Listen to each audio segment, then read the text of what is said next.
I will be reading from the book of James, the first chapter.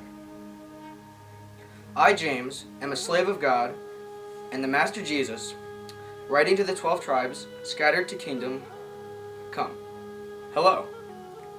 Consider it a sheer gift, friends, when tests and challenges come at you from all sides. You know that under pressure, your faith life is forced into the open and shows its true colors. So don't try to get out of anything prematurely. Let it do its work so you become mature and well developed, not deficient in any way. If you don't know what you're doing, pray to the Father. He loves to help. You'll get His help and won't be condescended to when you ask for it. Ask boldly, believingly, without a second thought. People who worry about their prayers are like wind-whipped waves. Don't think you're going to get anything from the Master that way, adrift at sea. Keeping all your options open. When down and outers get a break, cheer.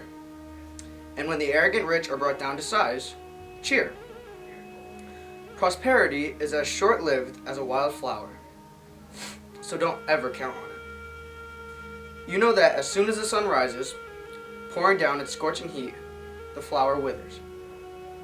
Its petals wilt, and before you know it, that beautiful face is a barren stem. Well, that's a picture of the prosperous life. At the very moment everyone is looking on in admiration, it fades away to nothing. Anyone who meets a testing challenge head on and manages to stick it out is mighty fortunate. For such persons loyally in love with God, the reward is life and more life. Don't let anyone under pressure to give in to evil say, God is trying to trip me up. God is impervious to evil and puts evil in no one's way.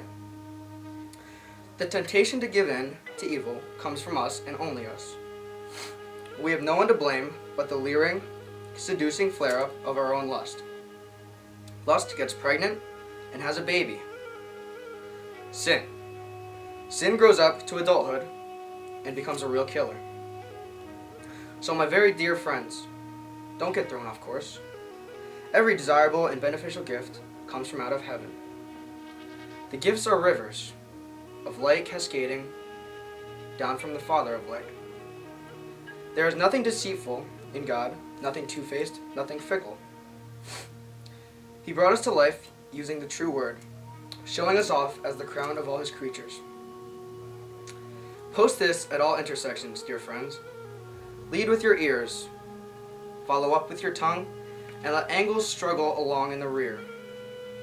God's righteousness doesn't grow from human anger, so throw all spoiled virtue and cancerous evil in the garbage. In simple humility, let our gardener, God, landscape you with the word, making a salvation garden of your life. Don't fool yourself into thinking that you are a listener when you are anything but, letting the word go in one ear and out the other. Act on what you hear. Those who hear and don't act are like those who glance in the mirror, walk away, and 2 minutes later have no idea who they are or what they look like. But whoever catches a glimpse of the revealed counsel of God, the free life, even out of the corner of his eye, and sticks with it, is no distracted scatterbrain, but a man or a woman of action. That person will find delight and affirmation in the action. Anyone who sets himself up as religious by talking a good game is self-deceived. This kind of religion is hot air and only hot air. Real religion, the kind that passes muster before God the Father, is this: reach out to the homeless and loveless in their plight, and guard against corruption from the godless world.